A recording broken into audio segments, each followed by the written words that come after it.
Assalamualaikum, salam sejahtera dan selamat kembali semula ke channel Abang. Abang doakan semua yang menonton video Abang pada kali ini diberikan rezeki yang melimpah ruah, dipermudahkan segala urusan dan diberikan kerahmatan dunia dan di akhirat oleh Allah Subhanahu Wa Taala. Doa kita doa bagus-bagus, amin.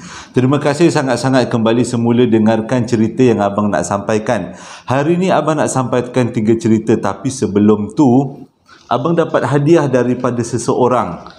Ya, nak kata peminat, bukan peminat, Abang lebih suka anggap sebagai keluarga Josie Penglipur Lara. Jadi dia hadiah dekat Abang keychain dalam bekas plastik. Abang dah buka tadi, tapi waktu Abang buka tu, Abang agak terkejut sedikit sebabnya dekat, nanti Abang tunjuk dekat keychain ni, dia buat sendiri tau keychain ni.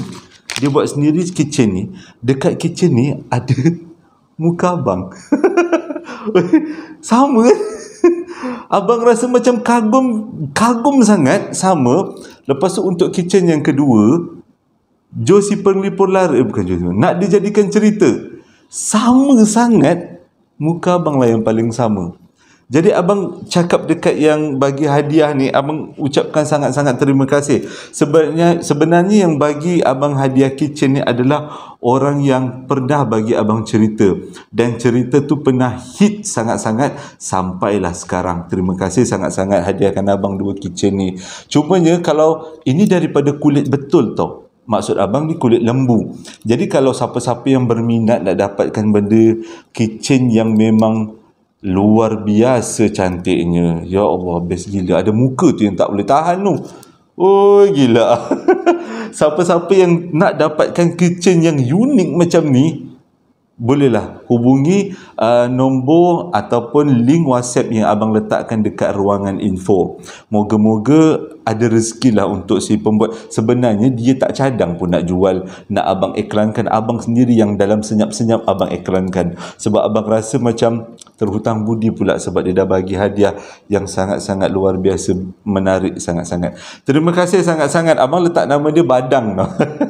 Nickname dia Abang letak Badang sebab badan dia memang dia bodybuilder, seorang bodybuilder. Jadi siapa-siapa yang pernah dengar cerita yang Abang cakap, ini cerita ni disampaikan oleh seorang bodybuilder, itulah orangnya. Okey, terima kasih sangat-sangat. Jadi hari ni Abang nak sampaikan 3 cerita dan terima kasih juga kepada yang dah memberi cerita. So, tanpa membuang masa, kita teruskan dengan cerita yang pertama. Hari ni Abang pakai baju kemeja warna biru. Ini adalah baju satu-satunya baju kemeja yang dihadiahkan kepada Abang oleh emak Abang sendiri, iaitu Cik Ila. Selalunya Cik Ila kalau hari jadi Abang dia akan masak sedap-sedap. Tapi kali ni dia bagi baju. Ini sebenarnya baju lama untuk hari jadi Abang yang ke-40 kemarin, yang dulu, dalam 2 tahun yang lepas. Jadi dia hadiahkan dekat Abang, mak Abang hadiahkan, Abang pakai sempena hari ini. Patutnya Abang pakai baju ni besok, tapi Abang sengaja pakai hari ini sebab ada yang komen minta Abang pakai baju kemeja sewaktu Abang menceritakan kisah-kisah yang Abang nak sampaikan. Hari ini kisahnya berlaku pada tahun 2007. Disampaikan kepada Abang oleh seorang budak lelaki, bukan nama sebenar. Nama yang Abang gunakan kali ini adalah Luqman. Luqman cerita dekat Abang, dia bekerja dekat satu kedai minum yang sangat famous di satu pasaraya di Kuala Lumpur. Abang tak boleh bagi tahu nama pasaraya ni, lokasi pasaraya ni pun Abang tak boleh nak bagi tahu. Cuma Abang bagi clue sikit aja. Kalau siapa-siapa yang dengar clue ni, yang duduk KL ataupun sekitar-sekitar Kuala Lumpur memang tahu pasaraya ni, iaitu pasaraya yang paling banyak orang bunuh diri. Cerita dia macam ni. Dia kata dia tak pasti sama ada pasaraya ni ada kaitan tak dengan kematian ramai orang yang bunuh diri, ataupun sengaja ataupun tak sengaja, dia tak dapat nak pastikan. Cuma yang dia cerita, Luqman cerita pada kali ni adalah pengalaman dia sewaktu bekerja dekat kedai minuman yang famous. Dia kata kedai tu dia punya waktu puncak dia, orang ramai tak boleh nak cakap. Ramai-ramai datang kedai tu serbu nak minum. Dan jualan sale, kita panggil sale, untuk 1 bulan ke satu hari kalau tak silap abang. Oh salah, satu hari. Satu hari boleh mencecah sampai 8 ke 20 ribu ringgit satu hari jualan. Boleh bayangkan betapa ramai berpusu-pusu orang dekat pasaraya tu, terutama minum dekat kedai tu. Luqman cakap dia kerja dekat kedai tu agak lama, pada tahun 2007 sampai menjelang 2008. Tapi dia kata dekat kedai tu ada satu yang sangat misteri. Dekat pasaraya tu ada satu yang sangat misteri. Dia punya kedai minum ni terletak dekat satu floor, kalau abang sebut boleh kata ground floor lah. Dia boleh katakan letak dekat ground floor, dan dekat situ ada satu store yang dibuat oleh pihak pasaraya untuk kedai-kedai yang ada di sekitar meletakkan barang-barang pembersihan. Kalau nak letak penyapu, boleh letak kat store tu. Letak mop, letak penyapu, letak baldi, boleh letak dekat store tu. Ini memang disediakan oleh pihak pasaraya. Tapi store tu memang selalu cipta cerita misteri. Antaranya, kedai minum tu memang sangat-sangat popular, dan disebabkan popular dia tu selalu terjadi tak cukup pekerja. Bila tak cukup pekerja, pihak restoran terpaksa ambil pekerja daripada outlet lain, maksudnya daripada kedai lain. Jadi bila orang baru ataupun orang daripada outlet lain tu datang ke kedai tu kerja, boleh bertahan paling tinggi satu hari je. Esok mesti demam, mesti MC. Terutama budak-budak yang kerjanya kerja di akhir masa, iaitu waktu kedai nak tutup. Sebabnya waktu kedai nak tutup tu, budak-budak yang bekerja dekat situ diminta untuk bersihkan kawasan kedai. Kalau dia orang nak bersihkan, dia orang selalu gunakan mop dan juga penyapu. Mop dan juga penyapu tu dia orang akan ambil daripada satu store yang abang cerita tadi, yang disediakan oleh pihak pasaraya. Dan setiap kali dia orang masuk dalam store tu, besok mesti demam. Mula-mula dia orang tak tahu apa puncanya, kenapa setiap kali budak masuk dalam store tu, terutama budak baru, mesti demam. Tapi lepas dia godek, dia gali-gali, dia cari, Luqman cari apa puncanya, akhirnya terjawablah satu. Rupanya kebanyakan budak-budak baru yang masuk dalam store tu, diorang mesti akan berjumpa dengan seorang nenek tua, dan nenek tua tu akan sergah diorang. Dan lepas nenek tua tu sergah diorang, dan diorang akan demam esoknya. Ni bukan nenek-nenek tua yang biasa, ini nenek tua daripada alam sebelah.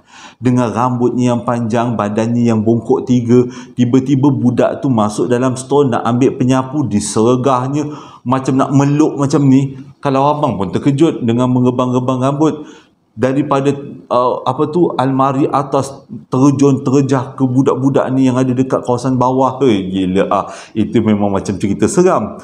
Jadi disebabkan tu kebanyakan budak baru ataupun budak yang datang daripada outlet lain memang insaf. Itulah kali pertama, itulah kali terakhir dia orang akan datang kerja bantu dekat kedai yang tempat Luqman bekerja ni. Jadi nak jadi cerita, pada satu hari ada seorang pekerja budak India. Budak India tu daripada outlet lain, dia baru kerja 6 bulan, dan pada hari tu dia ditugaskan untuk bantu outlet kedai minum tempat Luqman bekerja. Dan dia masuk dalam shift petang, iaitu daripada pukul 7 sampailah tutup dalam lebih kurang pukul 1 lah macam tu. Jadi macam biasa, budak-budak baru memang ditugaskan untuk membersihkan kedai sebelum kedai ditutup. Dan waktu nak bersihkan tu, dia perlu ambil mop dan juga penyapu daripada store yang abang cakap misteri tadi. Jadi bila budak tu pergi ambil mop dengan penyapu, datang balik ke kedai, muka dia pucat lesi. Bila muka dia pucat lesi, kawan-kawan semua tanya kenapa, tapi dia kata dia tak nak beritahu. Cuma dia cakap dia ada ternampak benda yang tak sepatutnya. Tapi kebanyakan daripada pekerja tu, Lokman pun sama, dah tahu apa yang budak tu kena. Mesti budak tu kena sergah dengan nenek tua tu. Agaknya nenek tua tu tengok budak ini, budak baru ni sedap sergah ni. Sergah, bila keluar daripada store muka pucat lah kan. Esoknya macam biasa, budak India tu tak datang kerja seminggu. Selepas seminggu dia demam, katanya demam teruk. Selepas seminggu budak tu datang semula ke kedai tu, ubah penampilan dia. Kalau sebelum tu budak tu rambut blond cantik keriting, memang bukan keriting, lurus rambutnya, memang cantik lah kan, anak-anak remaja tahun 2007. Tapi bila lepas seminggu cuti dia botak terus. Bila kawan-kawan tanya kenapa botak, rupanya selama seminggu tu dia pergi jumpa Sami untuk berubat sebab dia kata semangat dia hilang. Bila kawan-kawan tanya, barulah dia cerita semangat dia hilang sebab dia kena sergah, nak dipeluk oleh seorang nenek yang ada dalam bilik store tu. Mana tak terkejut, botak kepala dia. Pujalah itu sebab dia berubat dengan Sami dekat kuil, dekat tempat tinggal dia. Jadi cerita tu jadi heboh sangat-sangat, sampaikan semua orang tahu dekat store tu memang ada nenek tua. Cuma nenek tua ni hanya dengki orang-orang tertentu, terutamanya orang muda. Tapi ada satu lagi misteri dekat pasaraya tu. Sepanjang Lokman bekerja dekat situ, dekat kedai minum tu, dia selalunya akan dapat kerja shift malam. Start daripada pukul 7 malam sampailah ke pukul 1 malam untuk penutup. Tapi sepanjang dia kerja dekat situ, dia kata banyak gila kejadian orang bunuh diri. Yang paling ngeri dia kata terjun daripada tingkat, kalau tak silap abang, tingkat 13, dan mayatnya jatuh betul-betul di atas bumbung 7-Eleven, berkecai. Tapi kebanyakan daripada bunuh diri itu tak jelas apa puncanya mereka bunuh diri. Ada yang kata putus cinta, ada juga yang kata disebabkan oleh nenek tua tu, ada juga yang kata disebabkan oleh judi, kalah judi.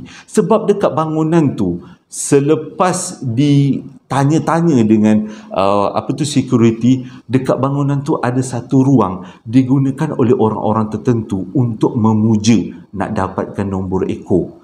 Sama ada benar atau tidak, Lokman tak tahu. Tapi itu memang semua orang yang bekerja dekat pasaraya itu tahu. Cuma tak tahu kat mana lokasinya tempat diorang puja untuk ambil nombor ekor. Okay.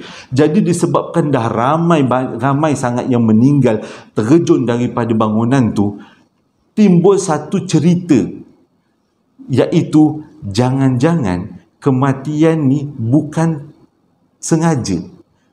Bukan tak sengaja, tapi disengajakan. Okey, cerita dia macam ni.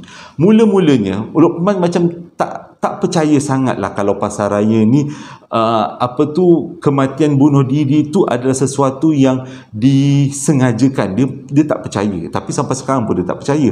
Tapi abang akan ceritakan satu kisah yang mungkin ada kaitan. Ini kisah hantu ke kita cerita ni? Bolehlah seram juga ni. Dia cakap macam ni.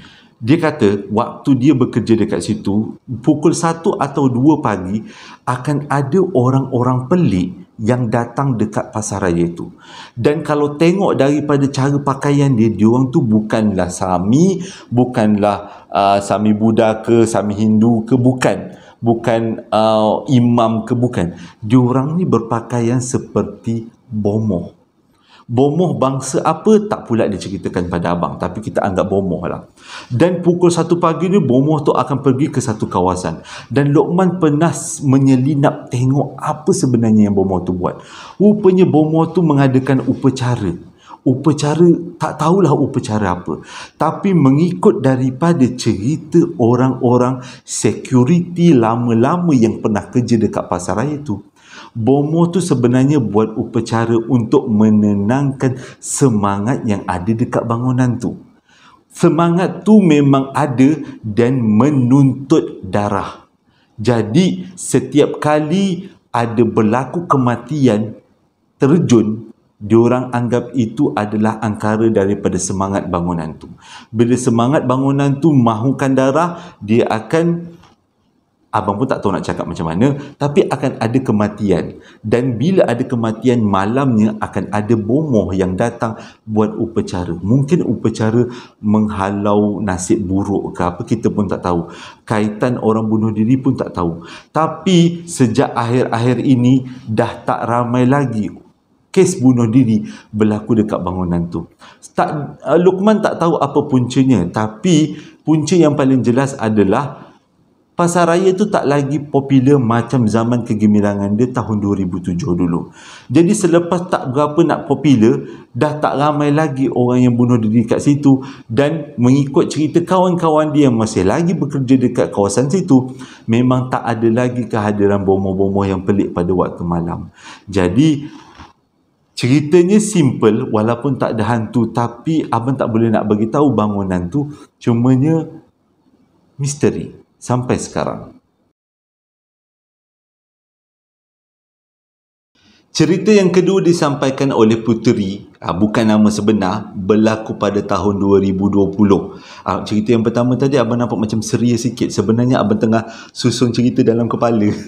Banyak sangat benda yang perlu dikeluarkan. Tapi cerita yang kedua ni santai. Sikit tapi santai. Puteri bukan nama sebenar, cerita dekat abang macam mana pengalamannya pada tahun 2020. Waktu tu kata Puteri, kita baru habis daripada PKP. Jadi bila baru habis daripada PKP ni, dia mak bapak dia bercadang nak balik kampung tengok atuk nenek dia. Tapi waktu tu Puteri masih lagi tingkatan 3, umur 15 tahun. Banyaklah tugas-tugas sekolah yang perlu dia selesaikan. Dan jadi dia memang tak bercadang nak ikut mak bapak dia balik kampung. Tambahan pula bapak dengan mak dia balik kampung balik hari. Maksudnya balik pagi, malam tu dah balik semula ke rumah mereka. Tapi lokasi cerita kali ni abang pun tak tahu, tak pula dinyatakan dalam email. Cerita dia macam ni. Bila dia tak ikut mak dia balik kampung, Puteri ni lebih suka tinggal dekat dalam rumah dia sendiri. Dan dia ada kegemaran sebenarnya. Kegemaran dia adalah dia suka nyalakan semua lampu dekat rumah dia. Kalau dia tinggal seorang-seorang, tak kisahlah siang ke malam dia. Sebab dia kata ikut hati memang dia nak ikut mak ayah dia balik kampung. Tapi disebabkan banyak sangat tugas, terpaksa pula dia duduk dekat rumah tu untuk mengelakkan daripada dia bosan. Malam tu lepas makan malam, dia masak sendiri katanya malam-malam. Lepas makan malam, dia buat kerja sekolah sambil buka komputer. Dekat komputer tu ada, kalau tak silap abang, ada Zoom ke apa benda tak. Jadi dia boleh buka internet, dia berborak-borak lah dengan kawan dia dekat komputer tu sambil buat kerja sekolah. Kalau tak silap waktu tu masih lagi awal, pukul 9 malam lah macam tu. Jadi waktu tengah buat kerja sekolah tu, tiba-tiba Puteri dengar TV dekat tingkat bawah terbuka. Malam waktu ni, TV dekat tingkat bawah terbuka. Jadi dia ingatkan mak ayah dia dah balik. Jadi dia rasa macam, lapang mak ayah dah balik rupanya, tak adalah takut sangat. Jadi dia pun keluar daripada bilik. Tapi waktu dia keluar daripada bilik nak pergi ke tingkat bawah tu, dia agak pelik sikit. Sebabnya tadi dia rasa dia dah buka lampu keseluruhan rumah. Tapi kenapa lampu rumah dia semua mati? Tak apalah, dia kata dia buka lampu tangga. Selepas dia buka lampu tangga, dia pun jalanlah turun tangga nak ke kawasan depan ruang tamu. Tapi bila dia masuk dekat kawasan ruang tamu, dia tengok keadaan ruang tamu tu gelap. Pelik dia kata. Jadi dia pun carilah lampu. Abang seram. Walaupun cerita dia pendek, abang seram. Jadi dia pun carilah lampu. Dia kata dia nak buka lampu, nak tengok betul ke TV tu terbuka. Jadi dia bukalah lampu yang ada switch tu dekat kawasan tangga. Bila dia buka, rumah pun semua terang. Jadi dia pun berjalanlah ke arah TV. Bila dia jalan ke arah TV, dia terberhenti. TV memang terbuka. Ramai orang tengok TV. Tapi dia tak nampak muka. Cuma dia nampak rambut kepala hitam. Kan kita punya rambut hitam kan daripada belakang. Dia nampak orang ramai tengok TV. Cuma nampak rambut ramai. Ada berdiri, ada duduk, ada baring. Waktu tu dia kata lembik kaki dia. Dia tak tahu nak buat apa. Lembik, dia berlari, merangkak naik atas sambil menangis. Sampai dekat atas, dia masuk bilik. Dia tak berani masuk bilik dia. Sebab bilik dia betul-betul dekat atas bilik TV. Jadi dia masuk bilik mak ayah dia. Dia masuk bilik mak ayah dia, dia kunci pintu. Dia set baik waktu tu dia pegang handset. Dia cuba onkan Yasin dekat dalam handset dia tu. Tapi memang takdir Allah Ta'ala nak menguji kan. Handset dia tak boleh nyala. Boleh menyala, tapi bila dia play je Yasin dekat YouTube, bacaan Yasin dekat YouTube, benda tu loading. Tak menyala-nyala. Tak play pun. Sampai ke sudah member dah menangis-nangis, hidung air meleleh-leleh dah ni, dah ketakutan. Dia terbayang kalaulah benda tu naik ke atas ketuk pintu bilik dia, rasanya memang confirm terkencing, dia kata. Tapi asyik baik dia tak jadi macam tu. Dia tak tahu nak buat apa. Nyalakan handset, nak nyalakan Yasin dekat handset pun tak berjaya. Dia cuba cari Yasin yang ada dalam bilik mak dia. Jumpa Yasin, waktu tu dia baca Yasin, menggigil-gigil, kata dia baca. Dia baca Yasin daripada mula sampai habis, tapi waktu tu air hidung meleleh, air mata meleleh, tangan sejuk menggigil, kaki lembik semua. Jadi dia baca berulang-ulang daripada pukul 9 malam menjejak pukul 11 malam. Tak berhenti dia baca. Dia takut kalau benda tu serang dia. Tapi pukul 11 malam dia dengar pintu pagar terbuka, dia dengar ada kereta masuk, dan dia dengar ada orang masuk rumah, dan dia dengar suara mak ayah dia dan juga kakak dia. Dia yakin yang balik tu adalah mak ayah dia. Jadi dia buka pintu, dia jerit, "Ya, itu ayah ke?" Lepas tu ayah dia kata, "Ayah dia kat tingkat bawah ni, turun." Jadi bila dia turun kat tingkat bawah, korang tahu apa dia nampak? Dia nampak mak ayah dia balik. Mesti korang macam suspense, nampak hantu. Tak, hantu tadi dah tak ada dah. Jadi bila ayah dengan mak dia pelik lah, kenapa tengok dia nangis-nangis. Dia pun teruslah cerita, dia cakap dia nampak orang ramai tengok TV. Dia kata kepalanya hitam-hitam. Terus ayah dia dengan mak cakap apa? "Jomlah kita tidur hotel malam ni." Pelik tak cerita dia? Jadi mengikut kata puteri, dia yakin sebenarnya mak ayah dia tahu rumah dia orang ni ada sesuatu yang tak kena. Sebabnya kalau normal dia mesti dia cakap, "Apa benda lah puteri ni, itulah penakut tinggal sorang-sorang." Patutnya cakap macam tu lah kan. Ni tak, bila puteri cakap dia nampak orang tengok TV, kepala hitam semua, dia nangis-nangis, hidung leleh-leleh, baca Yasin tak berhenti-berhenti. Terus mak ayah cakap, "Okey, jom tidur hotel malam ni." Pelik kan? Jadi puteri kata dia nak siasat dengan lebih lanjut apa yang terjadi dekat rumah dia. Tapi email ni sampai setakat tu aja. Cuma kalau ada sambungan nanti abang akan sambung. Cerita ni macam misteri yang tak terungkai lagi kan? Sepanjang abang buat YouTube, beberapa kali juga abang dapat hadiah. Ada yang dapat t-shirt. Kalau tak silap yang bagi t-shirt tu mami ke bonda. Dapat t-shirt warna putih. Abang pernah pakai waktu abang buat cerita. Abang pernah dapat hadiah kuih kan, kuih tradisional gila, belasah kuih. Waktu tu sepetang tu habiskan kuih tu. Abang pernah dapat hadiah Ferrero Rocher daripada akak yang tinggal dekat-dekat rumah abang. Akak dengan abang yang jiran abang. Pernah dapat Ferrero Rocher. Pernah dapat beberapa lagi hadiah, dan hadiah yang terbaru adalah abang dapat daripada pembuat kitchen. Abang rasa macam sampai sekarang abang rasa kagum muka abang tertampal dekat kitchen tu. Macam gila. Menariknya. Jadi kalau siapa-siapa yang nak muka kalian tertampal, kadang-kadang nak buat souvenir kahwin pun boleh juga kan. Menarik kan muka pengantin kat situ. Jadi cerita yang ketiga ni disampaikan oleh seorang budak lelaki, berlaku dekat Besut, Terengganu. Pada tahun berapa tidak pula diceritakan pada abang.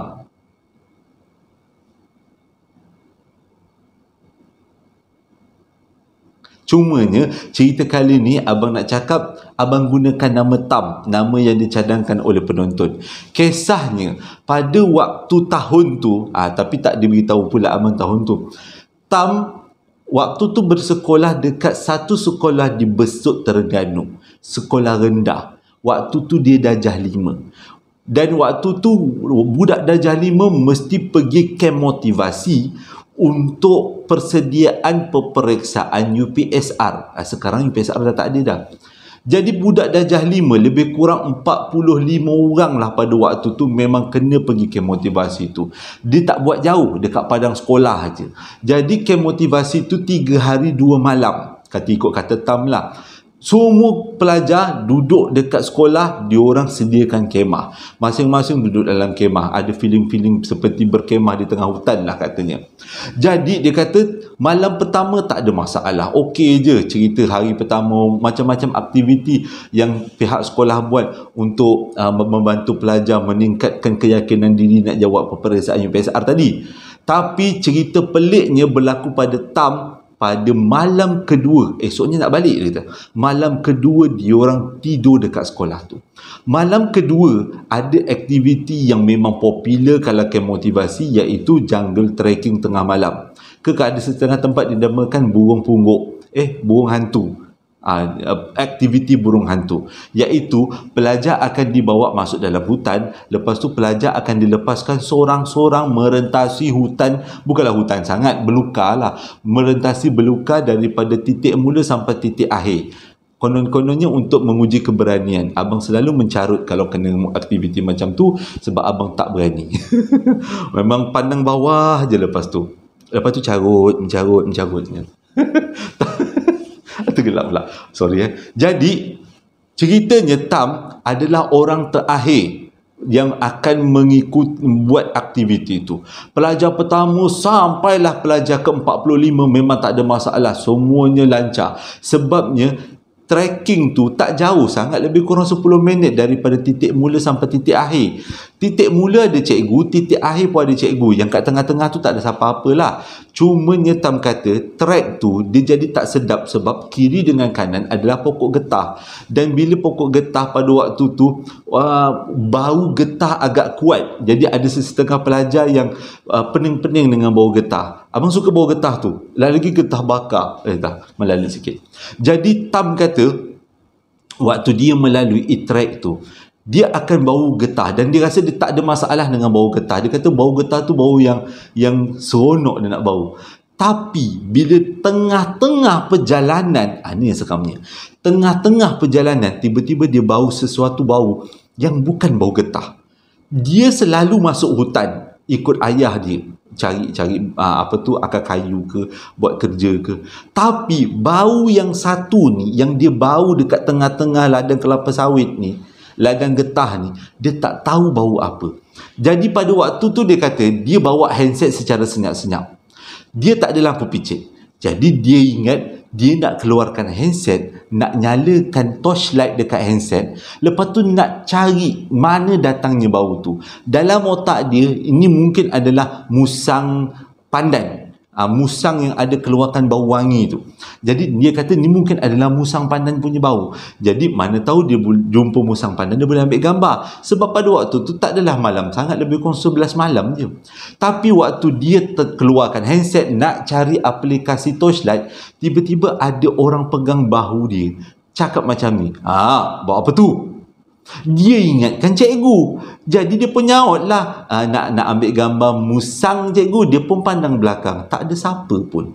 Jadi dia kata waktu tu dia terlalu takut. Dia pegang handset dia lari sekuat-kuatnya sampailah dekat titik akhir. Dan bila sampai kat titik akhir, dia tengok muka cikgu dia dah pucat lesi. Lepas tu cikgu dia terus jerit nama dia, Tam, Alhamdulillah. Cikgu dia terus peluk dia macam nak nangis cikgu dia. Dia pun pelik, apa hal pula cikgu dia peluk dia macam nak nangis tu. Lepas cikgu dia peluk dia, dah tengok dia dah belai-belai dia, cikgu dia terus marah. Engkau ni kalau tak susahkan aku memang tak sah. Lepas tu dia pelik pula, kenapa pula cikgu lah tiba-tiba sedih, lepas tu bertukar jadi marah. Rupanya Tam dah hilang selama 1 jam. Sampaikan cikgu-cikgu semua cari kat mana Tam hilang. Tapi Tam kata dia hanya, benda tu berlaku lebih kurang 2-3 minit aja. Patutnya trek tu tak jauh 10 minit kan, daripada titik A ke titik ujung. Tapi dia terberhenti tengah-tengah sebab ada bau. Lepas tu ada orang tegur dia. Lepas tu bila orang tu tegur, dia lari. Itu je. Rupanya Tam kata dia dah hilang selama 1 jam. Sampaikan cikgu hampir-hampir nak buat laporan dekat pihak polis ke apa, lebih kurang macam tu lah, nak cari dia sebab dia dah hilang dekat dalam ladang getah tu lebih kurang 1 jam. Tapi Tam kata itu je lah pengalaman yang dia ada. Tapi dia tak sangka dia dah hilang selama 1 jam. Dan kenangan tu sampai sekarang dia kata dia kenang. Dia rasa macam Pelik gila. Dia tak tahu bau apa, dia tak tahu siapa yang tegur dia.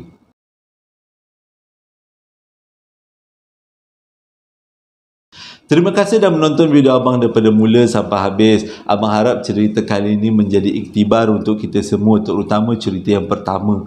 Cerita yang pertama tu memang sesuatu yang bukan seram, tapi sesuatu yang macam abang ceritakan pasal raya kat Damansara tu kan. Bukan seram tapi misteri. Adakah kes bunuh diri tu ada kaitan dengan semangat bangunan yang nakkan darah? Tapi sebagai orang Islam, kita percaya perbuatan bunuh diri tu adalah kehendak sendiri, kehendak kita sendiri. Kadang-kadang kita ada masalah kita pula lah. Kadang-kadang orang tu ada masalah tekanan jiwa, tekanan perasaan mental, ada masalah yang dihadapi. Jadi mungkin juga ada kaitan dengan bisikan-bisikan syaitan. Kita pun tak tahu, abang pun tak tahu nak cakap macam mana. Tapi kalau misal kata bangunan tu semangat bangunan tu minta darah, abang tak berapa nak percaya sangat lah. Abang kata sebab semangat tak adalah, dia boleh buat apa je kan. Kalau kita banyakkan selawat Allahumma salli ala sayyidina Muhammad, mungkin semangat kita akan lebih kuat daripada semangat bangunan tu agaknya lah. Terima kasih dah menonton video abang yang penuh sampai habis. Abang harap ada iktibar untuk kita semua. Hingga berjumpa lagi dalam posting abang yang akan datang. Assalamualaikum warahmatullahi wabarakatuh.